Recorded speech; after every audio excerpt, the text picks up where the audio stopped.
Bismillahirrahmanirrahim. Assalamualaikum warahmatullahi wabarakatuh. Perkenalkan, nama saya Raihatul Jannah. Pada kesempatan kali ini saya akan mempresentasikan tentang salah satu materi mata kuliah pengembangan kurikulum bahasa Arab, yakni tentang kurikulum 2006 atau KTSP, yaitu kurikulum tingkat satuan pendidikan. Yang pertama adalah pengertian KTSP. Apa sih itu KTSP? KTSP adalah kurikulum operasional yang disusun oleh satuan pendidikan dan dilaksanakan di masing-masing satuan pendidikan. Dan dasar penetapan atau landasan KTSP tertera pada Undang-Undang Republik Indonesia Nomor 20 Tahun 2003 tentang Sistem Pendidikan Nasional, kemudian Peraturan Pemerintah Republik Indonesia Nomor 19 Tahun 2005 tentang Standar Nasional Pendidikan, Permendiknas Nomor 22 Tahun 2006 tentang Standar Isi, Permendiknas Nomor 23 Tahun 2006 tentang Standar Kompetensi Lulusan, dan yang terakhir Permendiknas Nomor 24 Tahun 2006 tentang Pelaksanaan Permendiknas Nomor 22 dan 23 Tahun 2006. Kemudian prinsip-prinsip pengembangan KTSP. KTSP memiliki beberapa prinsip-prinsip pengembangan, diantaranya berpusat pada potensi, perkembangan, kebutuhan, dan kepentingan peserta didik dan lingkungannya, yang mana kurikulum dikembangkan berdasarkan prinsip bahwasanya peserta didik memiliki posisi sentral untuk mengembangkan kompetensinya. Kemudian beragam dan terpadu. Kurikulum dikembangkan dengan memperhatikan keragaman karakteristik peserta didik. Kemudian tanggap terhadap perkembangan iptek dan seni. Kurikulum dikembangkan atas dasar kesadaran bahwasanya iptek dan seni dapat berkembang secara dinamis, relevan dan dengan kebutuhan kehidupan, yang mana kurikulum dilakukan dengan melibatkan pemangku kepentingan yaitu stakeholder, menyeluruh dan berkesinambungan, yang mana kurikulum dikembangkan dengan mencangkup keseluruhan dimensi kompetensi. Kemudian belajar sepanjang hayat, yang pada kurikulum diarahkan pada proses pengembangan pembudayaan dan pemberdayaan sehingga peserta didik mau dan mampu untuk belajar dalam jangka waktu sepanjang hayat, seimbang antara kepentingan nasional dan kepentingan daerah, yang mana kurikulum dikembangkan dengan memperhatikan kepentingan nasional dan juga kepentingan daerah. Kemudian ciri-ciri KTSP. KTSP bersifat desentralistik. Apa itu desentralistik? Bahwasanya KTSP ini ditetapkan dan dirancang oleh pemerintahan pusat, kemudian dikembangkan oleh masing-masing satuan pendidikan. Kemudian KTSP memberi kebebasan kepada tiap-tiap sekolah untuk menyelenggarakan program pendidikan. Di KTSP ini, orang tua dan masyarakat dapat terlihat secara aktif dalam proses pembelajaran. Guru harus mandiri dan kreatif. Guru diberi kebebasan untuk memanfaatkan berbagai metode pembelajaran karena guru berperan sebagai fasilitator. 1 jam pelajaran 30 menit untuk SDMI dan SDLB dan 40 menit untuk SMP MTS, SMP LB dan 45 menit untuk SMA, MA SMK, MAK dan SMA LB. Komponen KTSP ada 6, yakni visi dan misi satuan pendidikan, tujuan pendidikan tingkat satuan pendidikan, struktur dan muatan KTSP, kalender pendidikan, silabus, dan LPP. Visi dan misi satuan pendidikan. Setiap satuan pendidikan tentu memiliki visi dan misinya. Kemudian tujuan pendidikan ada 3, tujuan pendidikan dasar, menengah, dan menengah kejuruan.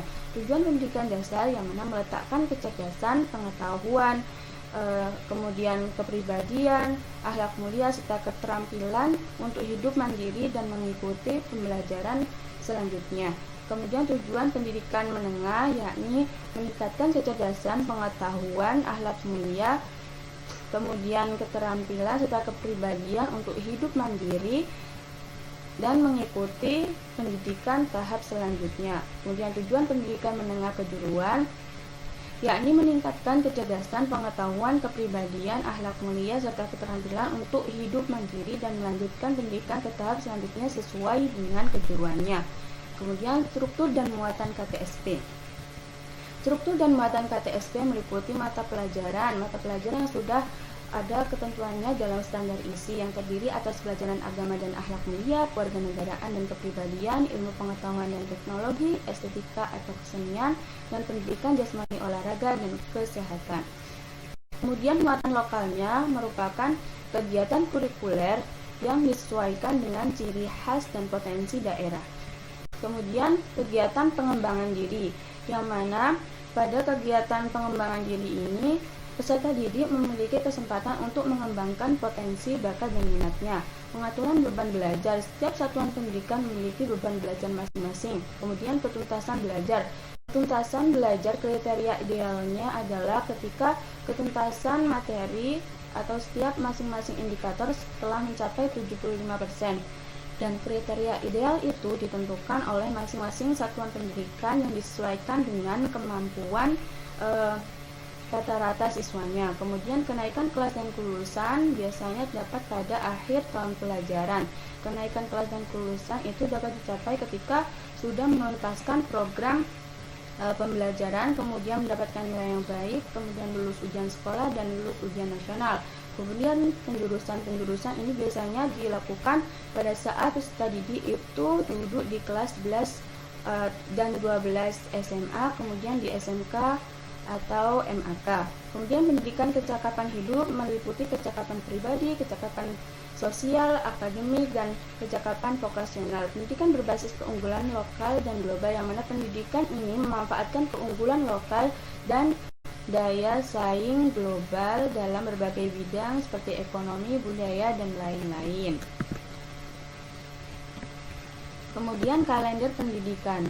Apa itu kalender pendidikan? Kalender pendidikan merupakan pengaturan waktu suatu pembelajaran yang mencangkup tentang permulaan awal tahun pembelajaran, hari efektif, minggu efektif, waktu pembelajaran efektif, dan hari libur. Kemudian silabus adalah rencana suatu kelompok atau tema tertentu yang mencangkup tentang standar kompetensi, kompetensi dasar, lalu indikator penilaian, bahan ajar, alat belajar, dan lain-lain.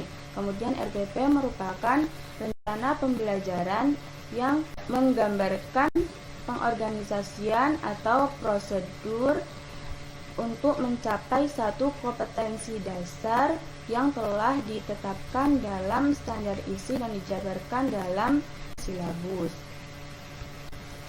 Kemudian pembelajaran bahasa Arab kurikulum 2006 atau KTSP. Tujuan mata pelajaran bahasa Arab dinyatakan dalam Permenak nomor 2 tahun 2008. Adapun tujuan mata pelajaran bahasa Arab yang dinyatakan dalam Permenak nomor 2 tahun 2008 adalah mengembangkan kemampuan berbicara dalam bahasa Arab, kemudian menumbuhkan kesadaran bahwa pentingnya bahasa Arab dan mengembangkan pemahaman tentang saling berkaitan antara bahasa Arab, budaya, dan memperluas cakrawala budaya. Kemudian standar kompetensi lulusan diarahkan pada penguasaan 4 kompetensi bahasa Arab, yaitu minima atau istima, berbicara, takalum, membaca, qiraah, dan kitabah atau menulis. Kemudian berdasarkan struktur kurikulum pada Permenak nomor 2 tahun 2008, alokasi waktu mata pembelajaran bahasa Arab di setiap satuan pendidikan mendapatkan porsi 2 jam tatap muka kecuali madrasah aliyah program keagamaan yang memiliki alokasi waktu mata pembelajaran bahasa Arab selama 4 jam. Dan dampak dari keterbatasan waktu pembelajaran bahasa Arab yang hanya 2 jam adalah peserta didik kurang menguasai keempat kompetensi tersebut. Sekian dari saya. Maaf apabila ada salah kata. Jazakumullahu khairan ala husni ihtimamikum. Wassalamualaikum warahmatullahi wabarakatuh.